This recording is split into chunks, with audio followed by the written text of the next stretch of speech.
happen to the physical side of it if we didn't have Social Security. Think of what the psychic calm gives so many people who just don't know where to go, don't know how to traverse what needs to be done, or alone. Last fall, on the White House lawn, we celebrated the anniversary of the Americans with Disabilities Act. As a United States Senator 400 years ago, I was looking back on it. God almighty, I've been doing this 50 years. It's hell turning 40 years old, anyway. But back in the year 1990, I was the co-sponsor of the Americans with Disabilities Act as a United States Senator. In my view, and I suspect many of you, it was one of the most consequential civil rights laws in American history. That's what got me involved in politics in the first place. Delaware, like Maryland, was one of those states, it was a slave state. We had all the vestiges of what was going on back in the day. We were one of those states that still, I remember moving from Scranton, Pennsylvania down to Wilmington, Delaware, and Cole died. My dad moved back to where we could get a job. I remember I pulled into, my mom would drive us on the Philadelphia Pike connecting Wilmington and Philadelphia. And we lived in an apartment complex.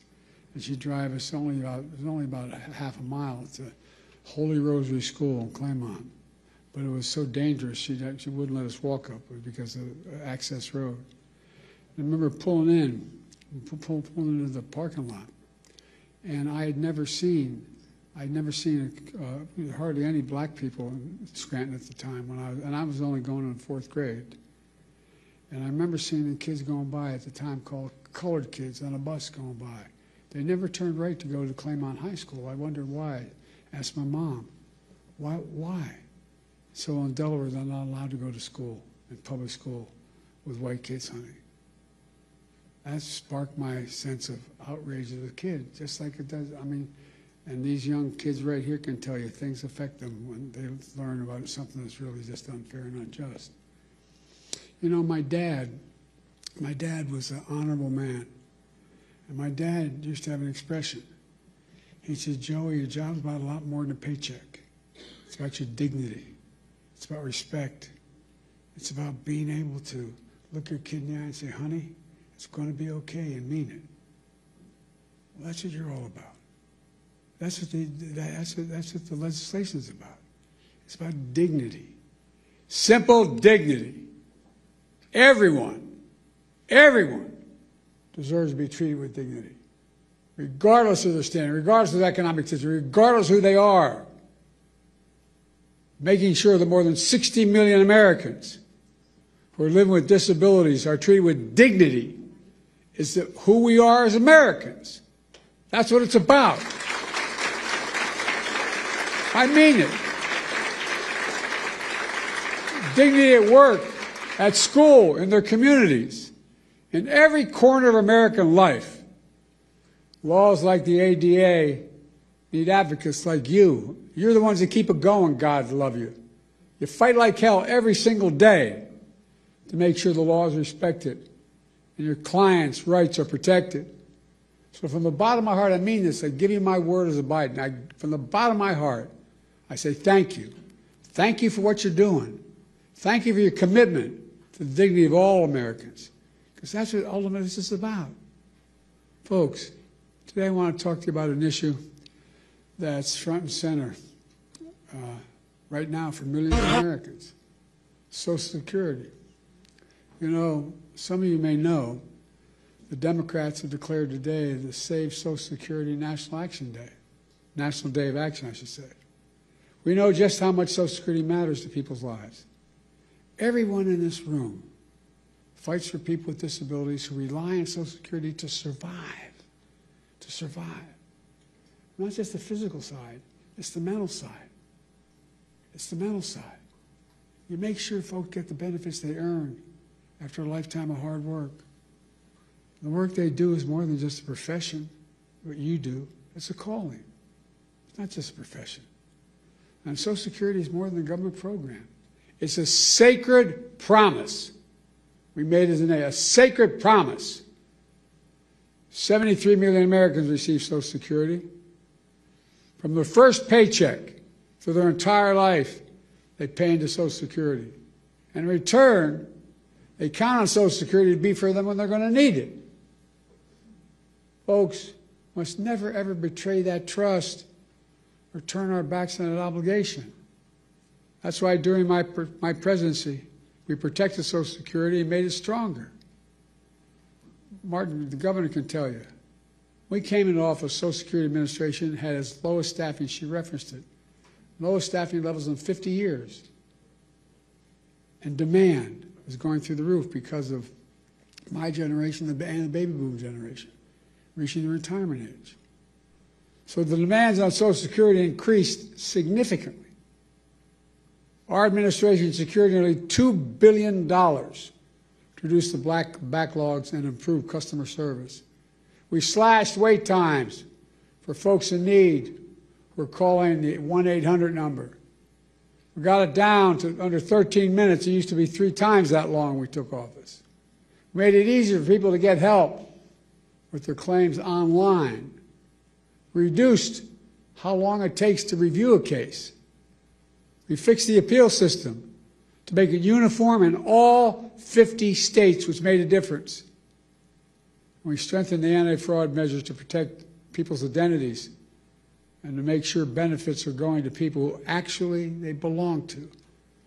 By the way, those 300-year-old people getting that Social Security, I want to meet them because I like to figure out how they live out.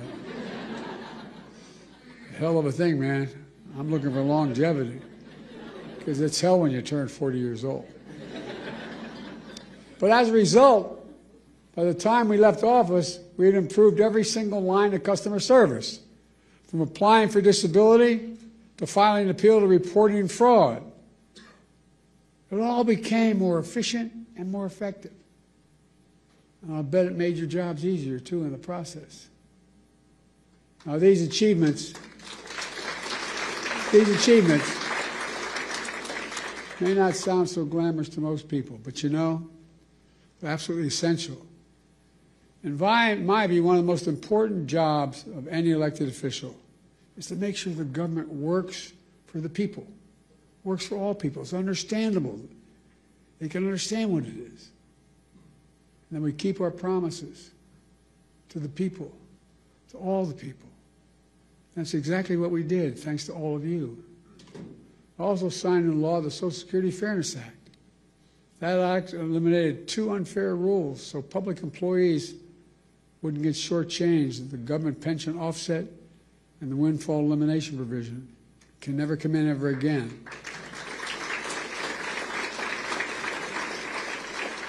But as a result, more than 2 million people are now finally receiving the full benefits they earned. And remember, we also faced a constant threat by some members, Republican members of the Congress, to cut and gut Social Security, period. Cut and gut it, period. They wanted to let Social Security expire every 5 years. That was a proposal. Let it expire every 5 years unless reauthorized by the Congress. Who in the hell do they think they are? Every 5 years and then wait around and be... no. I will not go further or get in trouble, but look, folks. Can you imagine the chaos it would have charged? Every 5 years, Congress is going to step up. You imagine this Congress stepping up? They threatened to raise the retirement age as well. Now, that might not be a hardship for someone working in a comfortable job. But if you're on your feet all day, you're doing manual labor all day, you're working with a disability, it's a very different matter. And then they even tried to face cuts, force cuts on Social Security during the negotiation of the debt ceiling. These are wonderful guys. Last time this guy had the job, he raised the debt ceiling because of an enormous and profligate tax cut to the super wealthy. And then he said, look, then they started talking to us, his colleagues. Well, maybe we can do something about Social Security, but we got to do something about the debt ceiling. How are we going to do? We can find the money in Social Security. Unless we do what they wanted to cut Social Security. Not on my watch. We refuse to go along with any of that. Look, Americans have always been able to count on these benefits. And let me pause a second here and say this.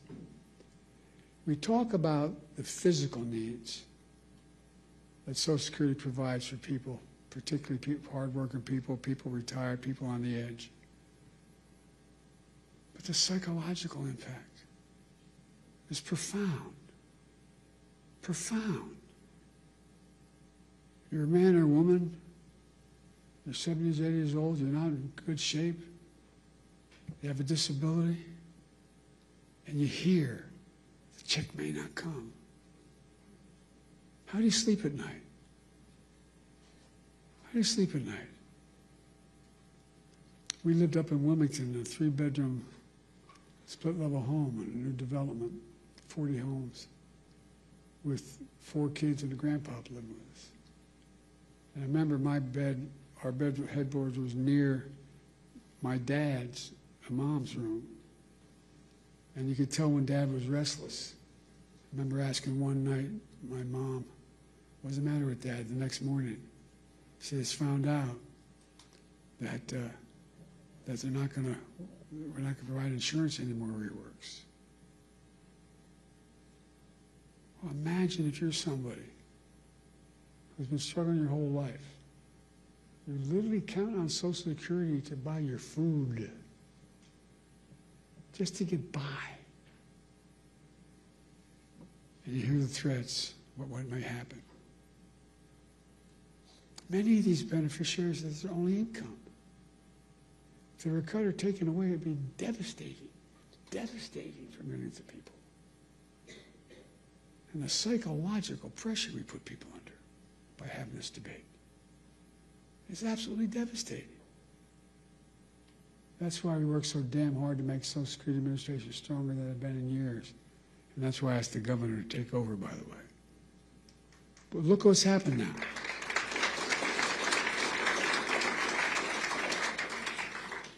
Fewer than 100 days, this new administration has made done so much damage and so much destruction.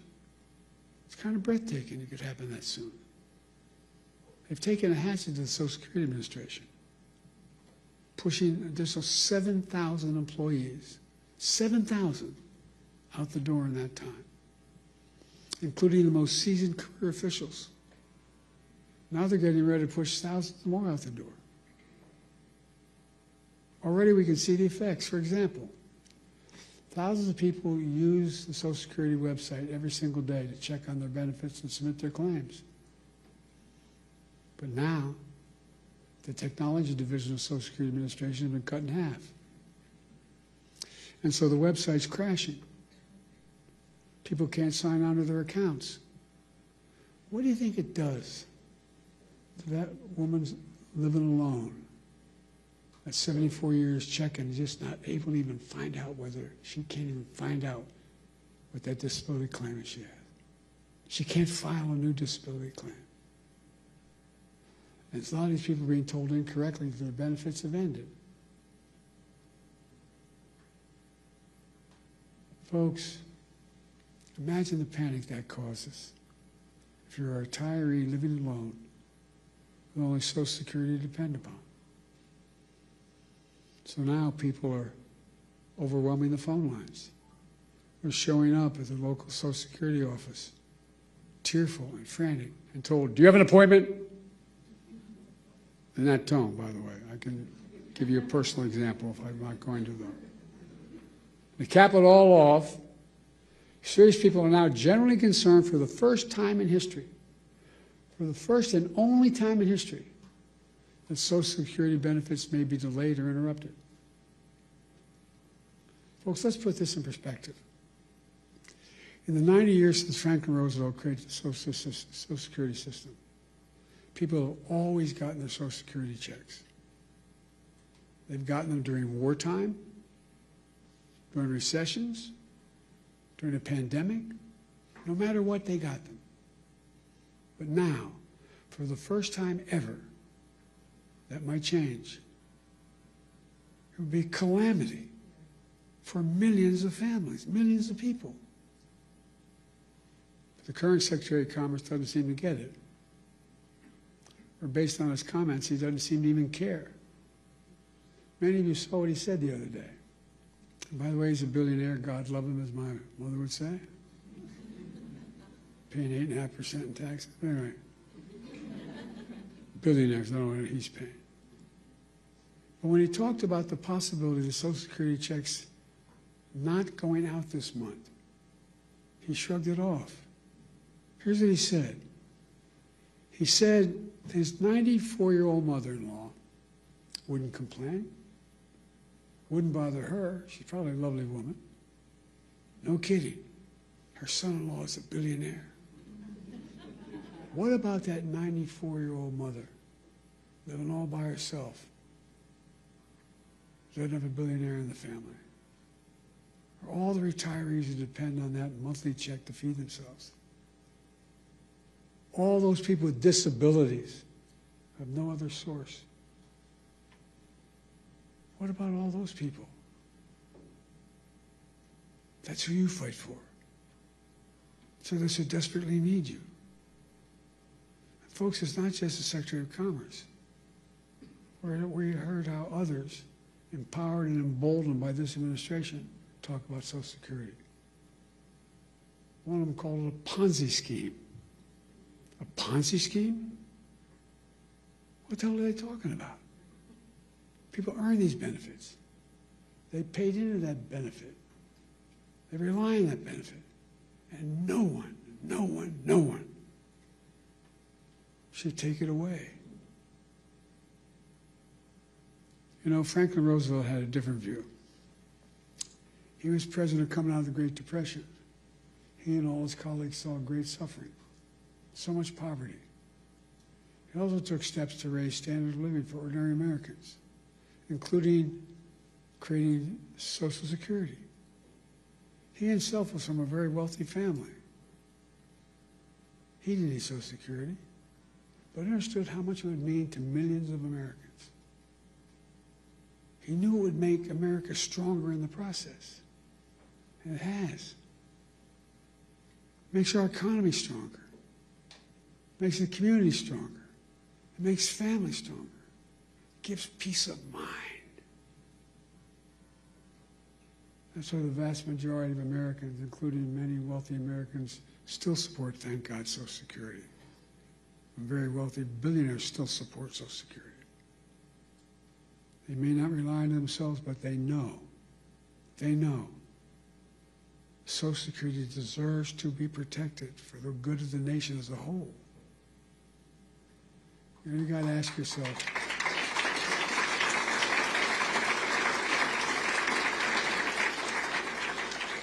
yourself, why is this happening? Why are these guys taking aim at Social Security now? Well, they're following that old line from tech startups. The quote is, move fast, break things. Well, they're certainly breaking things. They're shooting first and aiming later. And as a result, the result is a lot of needless pain and sleepless nights.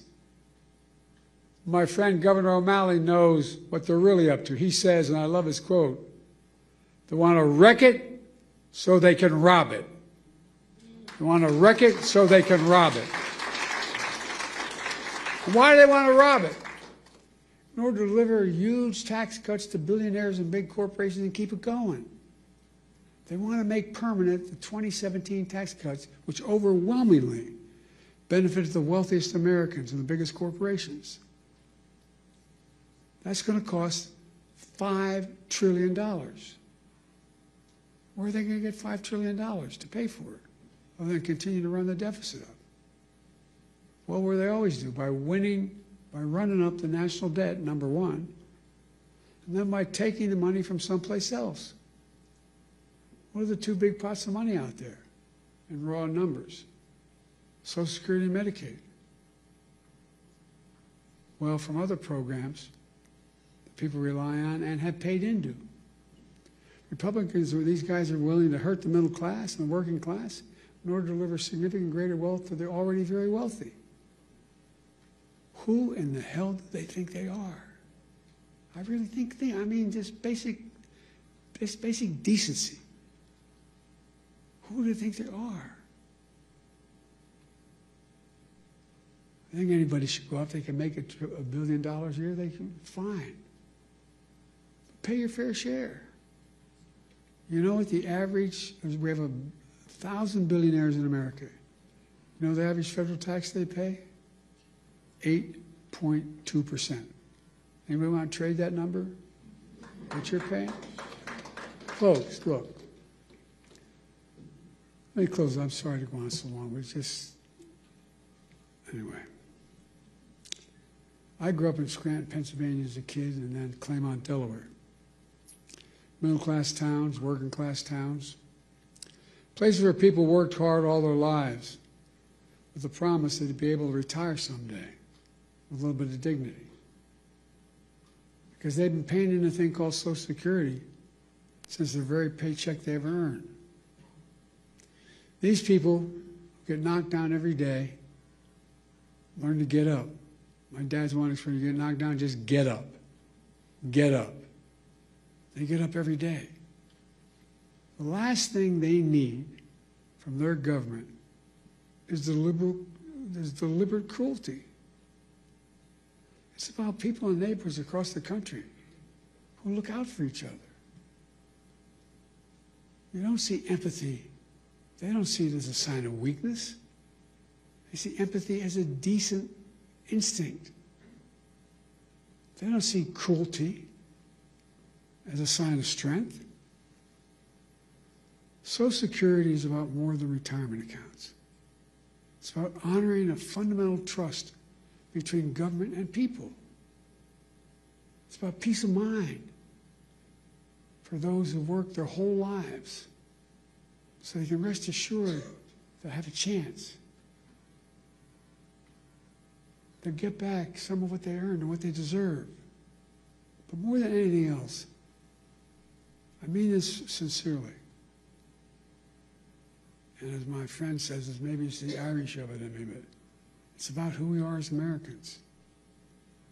Who are we? What makes us distinct from the rest of the world? It comes down to basic, in my view, fundamental American values. Nobody's king. Nobody's the boss. Everybody has a shot. All people are asking for is a shot. Honesty, decency. Where hard work is rewarded. Have some faith in each other. Fairness, simple fairness. We can't go on like this as a divided nation, as divided as we are. Like I said, I've been doing this a long time.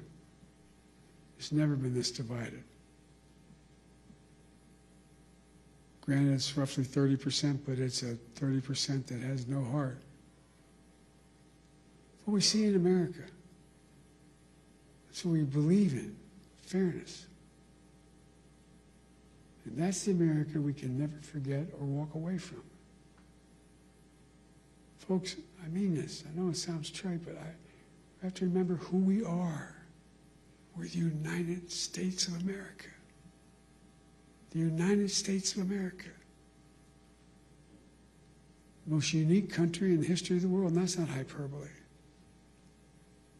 Every other nation was founded because of religion, geography, ethnicity. We're the only nation in the world founded on an ocean.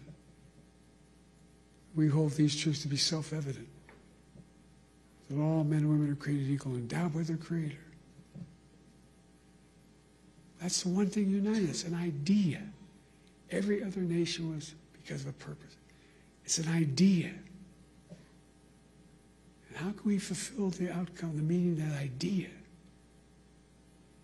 We walk away from just basic fundamental decency. Folks, sorry to go on so long, but I feel deeply about this. You know, you heard me say it before, and I'll say it again. There's nothing beyond the capacity of America to do when we do it together. Let's do it together. God bless you all, and may God protect our troops. Thank you for what you do, and thank you for this wonderful award. Thank you.